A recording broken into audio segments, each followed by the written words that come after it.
നമസ്കാരം. ഈ ലോക്സഭാ തെരഞ്ഞെടുപ്പിൽ അമരാവതിയിൽ നിന്ന് ലോക്സഭയിലേക്ക് മത്സരിക്കുന്ന BJP സ്ഥാനാർത്ഥിയുണ്ട്, നവനീത് കൗർ. നവനീത് കൗറിന് ഒരു പ്രത്യേകതയുണ്ട്. നമുക്ക് മലയാളികൾക്ക് നന്നായി അവരെ പരിചയപ്പെടാൻ കഴിയും. പെട്ടെന്നൊരു സൂചന തന്നാൽ മതി. മലയാളികളുടെ മുന്നിലുള്ള മമ്മൂട്ടി നായകനെ അഭിനയിച്ച ലവ് ഇൻ സിംഗപ്പൂർ എന്നൊരു സിനിമയുണ്ട്. സിനിമ അത്ര ബോക്സ് ഓഫീസ് വിജയമൊന്നും നേടിയ സിനിമയല്ല. എന്നാൽ ആ സിനിമയിലെ നായിക നമുക്ക് ഇപ്പോൾ പെട്ടെന്ന് നിങ്ങൾക്ക് ഓർമ്മ വരും. നവനീത് കൗറാണ് നായിക. നവനീത് കൗർ ഇപ്പോൾ അമരാവതിയിൽ മത്സരിക്കാൻ വേണ്ടി BJPയിലേക്ക് മാറിയത് നേരത്തെ NCPയുടെ പിന്തുണയോടെ മത്സരിച്ച് വിജയിച്ച MP ആയിരുന്നു. അവർ ഈ തെരഞ്ഞെടുപ്പിൽ BJPയിലേക്ക് മാറിയാണ് മത്സരിക്കുന്നത്. സ്വതന്ത്ര സ്ഥാനാർത്ഥിയായി മത്സരിച്ച് NCPയുടെ പിന്തുണയോടെ മത്സരിച്ച് ജയിച്ച ആളാണ്. പക്ഷേ ഇത്തവണ BJPയുടെ ബാനറിലാണ് മത്സരിക്കുന്നത്. നവനീത് കൗർ ഇങ്ങനെ BJPക്കാർക്കൊപ്പം കൂടിയിട്ട് മണ്ഡലത്തിലൊക്കെ പോയി കാര്യങ്ങളൊക്കെ മനസ്സിലാക്കിയിട്ടൊരു സംഗതി കഴിഞ്ഞ ദിവസം പറഞ്ഞു. അത് ഞാൻ നിങ്ങളുടെ മുമ്പിൽ അവതരിപ്പിച്ചുകൊണ്ട് ഈ വീഡിയോയുടെ വിഷയത്തിലേക്ക് വരാം. അവർ പറഞ്ഞത് ഇങ്ങനെയാണ്: ഒരു ഗ്രാമപഞ്ചായത്ത് തെരഞ്ഞെടുപ്പ് പോലെ ഈ തെരഞ്ഞെടുപ്പിനെ നേരിടേണ്ടി വരും. ഉച്ചയ്ക്ക് 12 മണിയോടെ എല്ലാ വോട്ടർമാരെയും നമ്മളെ പാർട്ടിക്കാർ എല്ലാവരും ബൂത്തിലെത്തിക്കണം. മോദി തരംഗമുണ്ടെന്ന മിഥ്യാധാരണയിൽ വെറുതെ ഇരിക്കരുത്. 2019 മോദി തരംഗം ഉണ്ടായിരുന്നു, എന്നിട്ടും ഞാൻ സ്വതന്ത്ര സ്ഥാനാർത്ഥിയായി വിജയിച്ച് കയറി. ഇതിൽ നിന്ന് നമുക്ക് മനസ്സിലാവുന്നൊരു കാര്യം 2019 അല്ല 2024 എന്നുള്ളതാണ്. 2024 പ്രത്യേകത, ഇന്ത്യ മുന്നണി BJPക്കെതിരായി ശക്തമായ നിലയിൽ മത്സരിക്കുന്നു. ഒന്ന് കേരളമോ ബംഗാളോ ഒഴികെയുള്ള എല്ലാ സംസ്ഥാനങ്ങളിലും ഇന്ത്യ മുന്നണിയിലെ ഘടകകക്ഷികൾ എന്ന് തന്നെ പറയാവുന്ന രീതിയിലുള്ള കൂട്ടാളികൾ ഒരുമിച്ച് മത്സരിക്കുന്നു എന്നുള്ളതാണ്. കഴിഞ്ഞ തവണത്തെ പോലെ വോട്ട് അങ്ങനെ ചിതറിപ്പോകുന്ന സാഹചര്യം ഇന്ന് ഇന്ത്യയിലില്ല എന്നുള്ളതാണ് പ്രധാനപ്പെട്ട കാര്യം. ഈ നവനീത് കൗറിൻ്റെ പ്രസ്താവന ഒരു ദിശാസൂചിയാണ്. ജനങ്ങളുടെ ബുദ്ധിമുട്ടുകൾ അറിഞ്ഞുകൊണ്ടുള്ള വോട്ടിംഗ് ആയിരിക്കും നടക്കുക. ഭരണത്തിന് എതിരായ അവരുടെ നിലപാട് അവർ പ്രഖ്യാപിക്കും. ആ പ്രഖ്യാപനം, എതിരാളികളായ ആളുകളുടെ എല്ലാവരുടെയും പ്രഖ്യാപനം ഒരുപോലെ ഒരു കുടക്കീഴിൽ അണിനിരക്കും ഈ പറഞ്ഞ കേരളവും ബംഗാളും ഒഴികെയുള്ള എല്ലാ സംസ്ഥാനങ്ങളിലും എന്നുള്ളതാണ് പ്രധാനപ്പെട്ട കാര്യം. കേരളത്തിലും ബംഗാളിലും ആണെങ്കിൽ BJPക്ക് ഒരു റോളും ഇല്ലാത്ത സാഹചര്യവുമാണ്. അപ്പോഴാണ് ആദ്യഘട്ട വോട്ടെടുപ്പിനായി ജനം ഇന്ന് ലോക്സഭാ തെരഞ്ഞെടുപ്പിൽ പോളിംഗ് ബൂത്തിലേക്ക് പോകുന്നത്. ഈ ആദ്യഘട്ട ലോക്സഭാ തെരഞ്ഞെടുപ്പ് ഈ ലോക്സഭാ തെരഞ്ഞെടുപ്പിൻ്റെ ആകെയുള്ള ദിശാസൂചിയാണ് എന്നുള്ളതാണ് ഞാൻ പറഞ്ഞു വരുന്നത്. നവനീത് കൗർ പറഞ്ഞ ആ കാര്യം ഈ പോളിംഗ് ബൂത്തിലേക്ക് പോകുന്ന ജനത്തിൻ്റെ മനസ്സിലുള്ള കാര്യമാണ്. അവർ ഇന്ന് മുന്നോട്ട് പോകുന്നത് എന്ത് മനസ്സിൽ വെച്ചാണോ അതായിരിക്കും ഈ ലോക്സഭാ തെരഞ്ഞെടുപ്പിലേക്കുള്ള ദിശാസൂചി എന്നാണ് ഞാൻ പറഞ്ഞു വരുന്നത്. അതുകൊണ്ടാണ് കഴിഞ്ഞ ദിവസം ഒരു പ്രമുഖ മാധ്യമ പ്രവർത്തകൻ പറഞ്ഞത്, ആദ്യഘട്ട വോട്ടെടുപ്പിന് ഇന്ന് ജനം ബൂത്തിലേക്ക് എത്തുമ്പോൾ നരേന്ദ്രമോദിക്ക് മുട്ടിടിക്കും എന്ന്. ആ വിലയിരുത്തൽ വെറുതെയല്ല എന്നാണ് നമ്മൾ ഇങ്ങനെ പറഞ്ഞ ആമുഖത്തിലൂടെ മനസ്സിലാക്കാൻ കഴിയുന്നത്. ഇന്ന് പോളിംഗ് ബൂത്തിലേക്ക് പോകുന്ന രാജ്യത്തെ 102 മണ്ഡലങ്ങളുടെ സ്ഥിതി നമുക്ക് പരിശോധിക്കാം.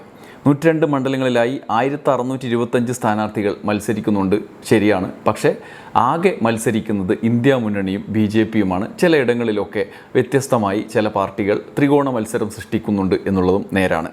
നമുക്കിനി വിശദാംശങ്ങളിലേക്ക് പോകാം. ഇന്ന് പോളിംഗ് ബൂത്തിലേക്ക് പോകുന്ന സംസ്ഥാനങ്ങളിൽ ഏറ്റവും പ്രധാനം തമിഴ്നാടും ഉത്തരാഖണ്ഡുമാണ്. തമിഴ്നാട്ടിലെ 39 സീറ്റുകളിലും ഇന്നാണ്, അതായത് മുഴുവൻ സംസ്ഥാനത്തും തെരഞ്ഞെടുപ്പ് ഇന്നാണ്. ഉത്തരാഖണ്ഡിലെ 5 സീറ്റുകളാണുള്ളത്. ആ 5 സീറ്റുകളിലേക്കും തെരഞ്ഞെടുപ്പ് ഇന്നാണ്. തമിഴ്നാട്ടിലും ഉത്തരാഖണ്ഡിലും മുഴുവൻ ഈ ഒറ്റഘട്ടത്തിൽ തെരഞ്ഞെടുപ്പ് അവസാനിക്കും. രാജസ്ഥാനിലെ 12 മണ്ഡലത്തിൽ, UPയിലെ 8 മണ്ഡലത്തിൽ, മധ്യപ്രദേശിലെ 6 മണ്ഡലത്തിൽ, അസമിലും മഹാരാഷ്ട്രയിലും 5 വീതം മണ്ഡലത്തിൽ, ബീഹാറിൽ 4 മണ്ഡലം, പശ്ചിമ ബംഗാളിൽ 3 മണ്ഡലം എന്നിങ്ങനെ സീറ്റുകളിലുള്ള പോളിംഗ് ഇന്നാണ്. ഇതോടൊപ്പം അരുണാചൽ പ്രദേശ്, മണിപ്പൂർ, മേഘാലയ എന്നിവിടങ്ങളിൽ നിലവിലുള്ള 2 സീറ്റുകളിലും വോട്ടെടുപ്പ് പൂർത്തിയാവും. ഛത്തീസ്ഗഡ്, മിസോറാം, നാഗാലാൻഡ്, സിക്കിം, ത്രിപുര, അന്തമാൻ നിക്കോബാർ ദ്വീപുകൾ, ജമ്മു കാശ്മീർ, ലക്ഷദ്വീപ്, പുതുച്ചേരി എന്നിവിടങ്ങളിലെ ഓരോ സീറ്റുകളും ആദ്യഘട്ട തെരഞ്ഞെടുപ്പ് നടക്കുന്ന മണ്ഡലങ്ങളാണ്. തമിഴ്നാട്ടിൽ 2019 സീറ്റ് നില ഇങ്ങനെയായിരുന്നു: DMK 24, കോൺഗ്രസ് 8, CPM 2, CPI 2, മുസ്ലിം ലീഗ് 1, VCK 1, അണ്ണാ DMK 1. അതായത് ആകെയുള്ള 39 സീറ്റ്. ആ 39 സീറ്റിൽ ഒരു സീറ്റ് മാത്രമാണ് DMK ഇതര കക്ഷിക്ക്, അണ്ണാ DMKക്ക് ലഭിച്ചത്. ഇത്തവണ 39 സീറ്റും ലഭിക്കുന്നതിന് വേണ്ടിയുള്ള പ്രയത്നമാണ് സ്റ്റാലിൻ്റെ നേതൃത്വത്തിൽ തമിഴ്നാട്ടിൽ രാഷ്ട്രീയ പ്രവർത്തനത്തിൻ്റെ ഭാഗമായി ഇന്ത്യ മുന്നണിയുടെ പ്രവർത്തനങ്ങളുടെ തുടർച്ചയായി നടന്നു വന്നത്. BJPക്ക് ഇത്തവണ തമിഴ്നാട്ടിലുള്ളൊരു പ്രത്യേകത, തമിഴ്നാട്ടിൽ BJP സഖ്യകക്ഷികളില്ലാതെയാണ് മത്സരത്തിനിറങ്ങുന്നത് എന്നുള്ളതാണ്.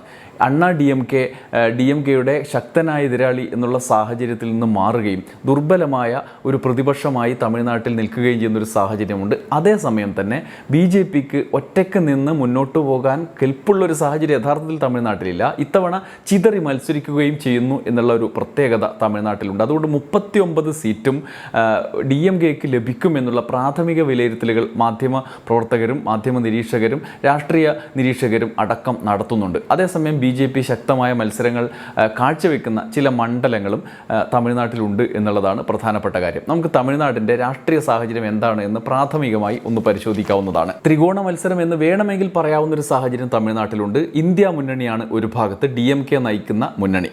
AIADMK സഖ്യമാണ് ഒരു ഭാഗത്ത്, മൂന്നാമത് NDA സഖ്യമാണ്. NDA എന്ന് പറഞ്ഞാൽ BJP തന്നെയാണ് പ്രധാനപ്പെട്ട കക്ഷികൾ. ചില ചെറിയ കക്ഷികൾ അവരുടെ കൂടെയുണ്ട്. 8 പാർട്ടികളാണ് ഇന്ത്യ മുന്നണിയിലുള്ളത്. അവർ മത്സരിക്കുന്ന സീറ്റുകളുടെ എണ്ണം ഇങ്ങനെയാണ്: DMK 22, കോൺഗ്രസ് 9, CPM 2, CPI 2, മുസ്ലിം ലീഗ് 1, വിടുതലൈ ചിരുതൈകൾ കക്ഷി 2, മറുമലർച്ചി ദ്രാവിഡ മുന്നേറ്റ കഴകം 1, കുങ്ങുനാട് മക്കൾ ദേശീയ കക്ഷി 1 എന്നീ പാർട്ടികളാണ് ആകെയുള്ള 39 സീറ്റിൽ മത്സരിക്കുന്നത്.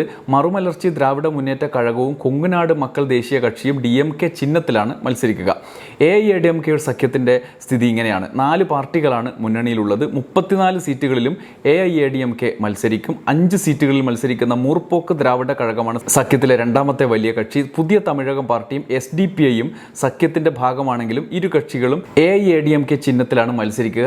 23 സീറ്റുകളിലാണ് BJP മത്സരിക്കുന്നത്. NDA മുന്നണിയുടെ BJP കൂടാതെ 9 പാർട്ടികളാണ് അവയിലുള്ളത്. പട്ടാളി മക്കൾ കക്ഷി 10 സീറ്റിൽ, തമിഴ് മാനില കോൺഗ്രസ് 3 സീറ്റിൽ, പനീർ സെൽവത്തിൻ്റെ നേതൃത്വത്തിലുള്ള AIADMKയിലെ വിമത വിഭാഗം 1 സീറ്റിൽ മത്സരിക്കുന്നു. TTV ദിനകരൻ്റെ നേതൃത്വത്തിലുള്ള അമ്മ മക്കൾ മുന്നേറ്റ കഴകം 2 സീറ്റിൽ, ഇന്ത്യ ജനനായക കക്ഷി 1 സീറ്റ്, പുതിയ നീതി കക്ഷി 1 സീറ്റിൽ, തമിഴക മക്കൾ മുന്നേറ്റ കഴകം 1 സീറ്റ് എന്നിങ്ങനെയാണ് NDAയുടെ സീറ്റ് വിതരണം. 360 എന്ന BJPയുടെയും 400 എന്ന NDAയുടെയും സ്വപ്നം സഫലമാകണമെങ്കിൽ സൗത്ത് ഇന്ത്യയിൽ നിന്ന് കൂടുതൽ സീറ്റുകൾ പിടിക്കുക എന്നുള്ളത് BJPയെ സംബന്ധിച്ച് പ്രധാനമാണ്. അതിൽ തമിഴ്നാട് ഏറ്റവും പ്രധാനപ്പെട്ട ഒരു കേന്ദ്രമാണ്. ചില സർവേകളിലൊക്കെ തമിഴ്നാട്ടിൽ ഒന്നിലധികം സീറ്റുകൾ പ്രവചിക്കുന്നുണ്ട്. BJP തന്നെ 10 സീറ്റ് പിടിക്കുമെന്നാണ് അനൗദ്യോഗികമായി പറയുന്ന കാര്യം.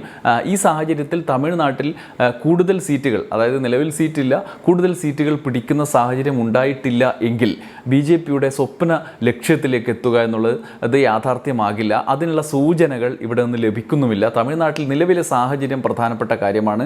BJPക്ക് അവിടെ മുന്നേറ്റം ഉണ്ടാക്കാവുന്ന ഘടകങ്ങളില്ല എന്നുള്ളതാണ് പ്രധാനപ്പെട്ട കാര്യം. അതിലൊന്ന് അവർ മുന്നോട്ട് വെച്ച സനാതന ധർമ്മ വിവാദമാണ്. ഒരുപക്ഷെ കേരളത്തിൽ പോലും ചെറിയ തോതിൽ അവർക്ക് അനുകൂലമായ വിഷയമാക്കി മാറ്റാൻ സനാതന ധർമ്മ വിവാദത്തെ ചിലപ്പോൾ പറ്റിയേക്കും. പക്ഷെ തമിഴ്നാട്ടിൽ ദ്രാവിഡ ചിന്ത അടിസ്ഥാനധാരയായി നിലനിൽക്കുന്ന സമൂഹത്തിന് മുന്നിൽ ആ പരിപ്പ് വേവുകയില്ല എന്നുള്ളതാണ് യാഥാർത്ഥ്യം. അങ്ങനെ ഒരു യാഥാർത്ഥ്യം മുന്നിൽ കണ്ടുകൊണ്ടാണ് AIADMK ഒരു തരത്തിലും തങ്ങളുടെ പാർട്ടി തന്നെ നശിച്ചു പോകാൻ സാധ്യതയുള്ള ദ്രാവിഡ സങ്കല്പത്തിന് വിരുദ്ധമായ നിലയിലുള്ള വരേണ്യവാദ ഹിന്ദുത്വ രാഷ്ട്രീയത്തിൻ്റെ പ്രാതിനിധ്യം ഉൾക്കൊള്ളുന്ന BJPയുമായി സഖ്യമേ വേണ്ട എന്ന് തീരുമാനിക്കാൻ ഇത്തവണ മുന്നോട്ട് വന്നത്. ഈ സാഹചര്യത്തിലാണ് BJP ഒറ്റയ്ക്ക് മത്സരിക്കാൻ പോയതും. ഒരർത്ഥത്തിൽ AIADMKയ്ക്കും ഒപ്പം ഒരു സഖ്യം BJP മനസ്സിൽ ആദ്യഘട്ടത്തിൽ സ്വപ്നം കണ്ടിരുന്നു. എന്നാൽ അങ്ങനെ ഒരു സാധ്യത അണ്ണാ DMKയുടെ ഭാവി തന്നെ ഇല്ലാതാക്കും എന്നുള്ള ഒരു ധാരണയിലേക്ക് അവർ എത്തിയതോടുകൂടി ഇല്ലാതാവുകയാണ് ചെയ്തത്. അതോടുകൂടിയാണ് BJP ഒറ്റയ്ക്ക് മത്സരിക്കുന്ന, NDA ഒറ്റയ്ക്ക് മത്സരിക്കുന്ന സാഹചര്യമുണ്ടായത്, സഖ്യകക്ഷി ഇല്ലാതെ മത്സരിക്കുന്ന സാഹചര്യമുണ്ടായത്. അക്കൂട്ടത്തിൽ തന്നെ പനീർ സെൽവം ഒറ്റയ്ക്ക് വിമതനായി അണ്ണാ DMKയുടെ ഒരു വിമത സംഘം എന്നുള്ള നിലയിൽ അദ്ദേഹം ഒരു മണ്ഡലത്തിൽ മത്സരിക്കുന്നു. അവിടെ BJPയുടെ പിന്തുണയും അദ്ദേഹത്തിനുണ്ട് എന്നുള്ളതാണ് ഒരേ ഒരു കാര്യം. നിലവിലെ സാഹചര്യത്തിൽ തമിഴ്നാട്ടിൽ BJPക്ക് കടന്നു കയറാൻ ഉള്ള സാഹചര്യം നിലവിലില്ല എന്നുള്ളതാണ് യാഥാർത്ഥ്യം. നമുക്ക് കാണുന്ന സൂചനകളിൽ നിന്നും അത് മനസ്സിലാക്കുകയും ചെയ്യാം. സ്റ്റാലിൻ്റെ നേതൃത്വത്തിൽ കടുത്ത BJP വിരുദ്ധ വികാരം, ഒരുപക്ഷെ ഇന്ത്യ മുന്നണിയുടെ ആകെ ശക്തി സ്രോതസ്സായി പ്രവർത്തിക്കുന്ന വിധത്തിൽ സ്റ്റാലിൻ മാറുന്ന കാഴ്ചയും നമ്മൾ ഈ ഘട്ടത്തിൽ കണ്ടിരുന്നു.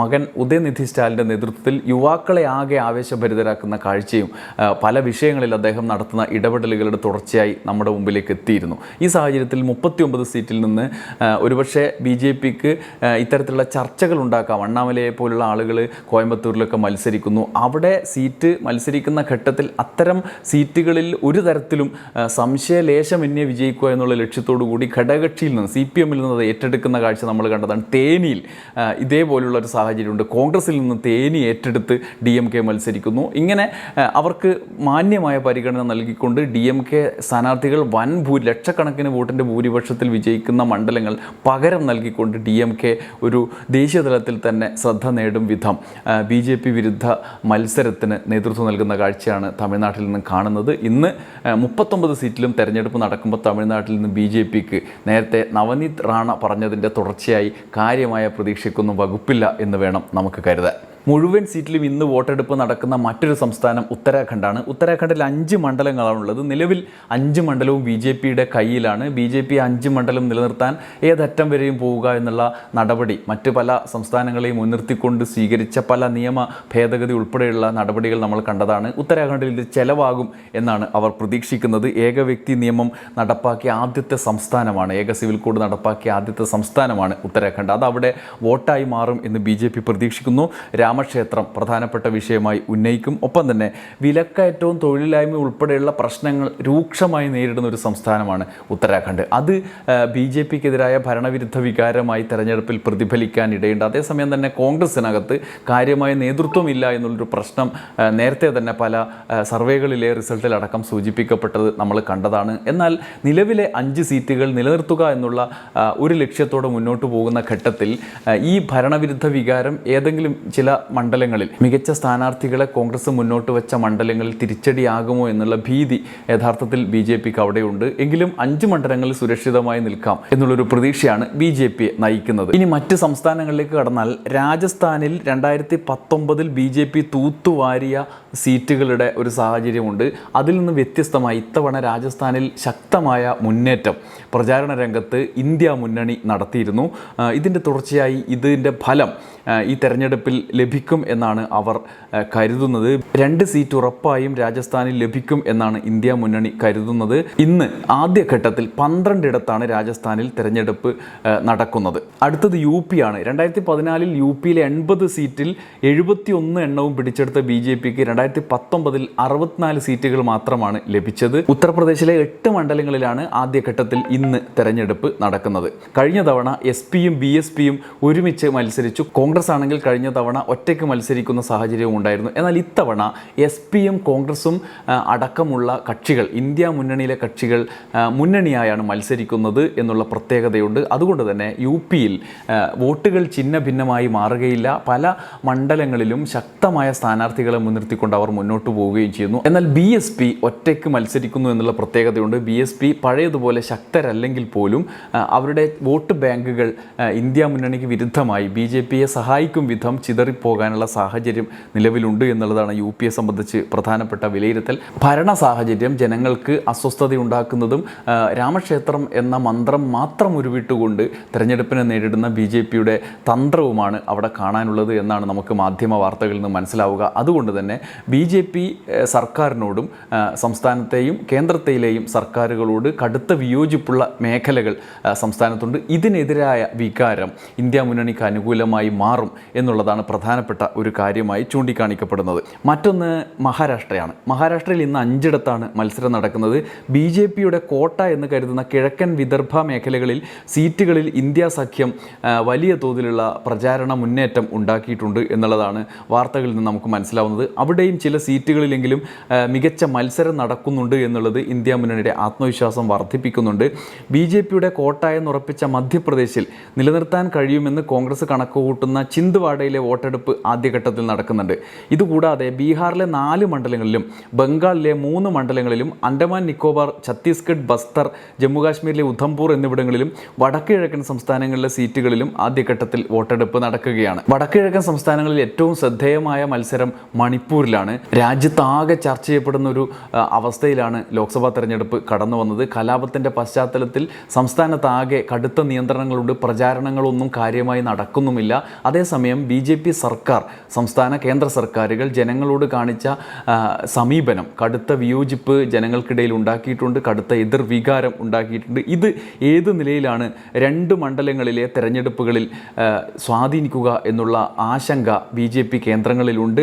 മണിപ്പൂർ കഴിഞ്ഞാൽ ആസാമാണ്. പൗരത്വ നിയമത്തിൻ്റെ തുടർച്ചയായി വലിയ തോതിൽ പ്രതിഷേധമുയരുകയും ഇത് നടപ്പാക്കിയതിൻ്റെ ദുരിത അനുഭവം പേറുകയും ചെയ്യുന്ന സമൂഹമാണ് ആസാമിലേത്. അതുകൊണ്ട് ആസാമിൽ BJPക്കെതിരെ ശക്തമായ വികാരം ഉയർന്നു വരാനുള്ള സാഹചര്യങ്ങൾ മാധ്യമങ്ങൾ, സർവേകൾ ഒക്കെ സൂചിപ്പിച്ചിട്ടുണ്ടായിരുന്നു. ഈ സാഹചര്യത്തിലാണ് അവിടെ ഹിമന്ത് ബിശ്വ ശർമ്മയുടെ നേതൃത്വത്തിൽ കടുത്ത ഹിന്ദുത്വ രാഷ്ട്രീയ വികാരം ഉയർത്തിപ്പിടിച്ചുകൊണ്ടുള്ള പ്രചാരണം നടന്നത്. ഇതിന് തുടർച്ചയായി ആസാമിൽ എന്ത് ഉണ്ടാകും എന്നുള്ളത് ആകാംക്ഷയാണ്. ഇന്നത്തെ ആദ്യഘട്ട തെരഞ്ഞെടുപ്പ് നടക്കുന്ന മണ്ഡലങ്ങളിൽ അസാമിൽ നിന്നുള്ള മണ്ഡലവും ഉണ്ട് എന്നുള്ളത് ഈ ഘട്ടത്തിൽ ശ്രദ്ധേയമായ കാര്യമാണ്. ബീഹാർ BJPയെ സംബന്ധിച്ച് ഇത്തവണ ഭാഗ്യ പരീക്ഷണമാണ്. BJP ഒരു ഭാഗത്തും ഇന്ത്യ മുന്നണി മറ്റൊരു ഭാഗത്തുമായി പ്രധാന മത്സരം നടക്കുന്ന ലോക്സഭാ തെരഞ്ഞെടുപ്പിൻ്റെ ഒരു പരിച്ഛേദം എന്ന് വേണമെങ്കിൽ ഈ ഘട്ടത്തെ പറയാവുന്നതാണ്. തുടർന്ന് അങ്ങോട്ട് ഇപ്പോൾ സൗത്ത് ഇന്ത്യയിൽ ഒരുപക്ഷെ തമിഴ്നാട് പ്രതിനിധീകരിക്കുന്നത് കടുത്ത BJP വിരുദ്ധ മേഖലയാണ്. അതേസമയം ഉത്തരാഖണ്ഡ് പോലെ BJPക്ക് ആധിപത്യമുള്ള മറ്റ് സംസ്ഥാനങ്ങൾ അവിടെ കിടക്കുന്നുണ്ട്. ഇങ്ങനെ എല്ലാ തലത്തിലും സ്വാധീനം ചെലുത്തിയ മേഖലകളെ തിരിച്ചറിയാൻ കഴിയുന്ന വിധത്തിൽ ഓരോ ഘട്ടത്തിലും കറക്റ്റ് ചെയ്ത് മുന്നോട്ട് പോകാൻ കഴിയുന്ന വിധത്തിലുള്ള ഒരു സാഹചര്യം നിലവിലുണ്ട്.